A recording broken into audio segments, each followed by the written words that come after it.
Kami tentunya institusi Polri menolak kalau sampai ada usulan Polri berada di bawah Kementerian Khusus.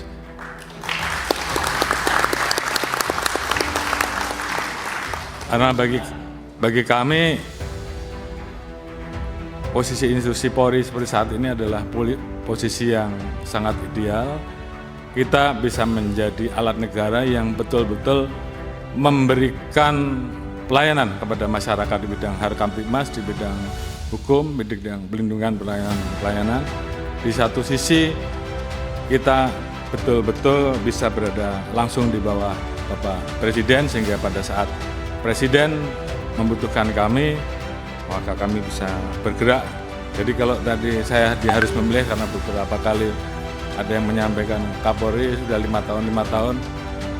Kalau saya harus memilih, dan kemarin sudah saya sampaikan, bahkan ada beberapa orang yang menyampaikan ke saya lewat WA bahwa mau enggak Pak Kapolri jadi Menteri Kepolisian. Dalam hal ini saya tegaskan bahwa di hadapan Bapak-bapak dan Ibu-ibu sekalian dan seluruh jajaran bahwa saya menolak polisi di bawah kementerian.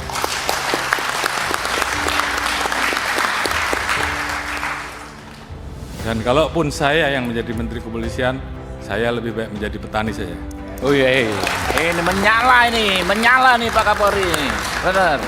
Oleh karena itu, saya anggap meletakkan Polri di bawah kementerian sama saja melemahkan institusi Polri, melemahkan negara, dan melemahkan Presiden. Oleh karena itu, apabila ada pilihan, apakah polisi tetap berada di bawah Presiden atau polisi tetap di bawah Presiden namun ada Menteri Kepolisian, Kapolri tetap memimpin, saya memilih Kapolri saja yang dicopot. Saya kira itu sebagai bentuk sikap tegas.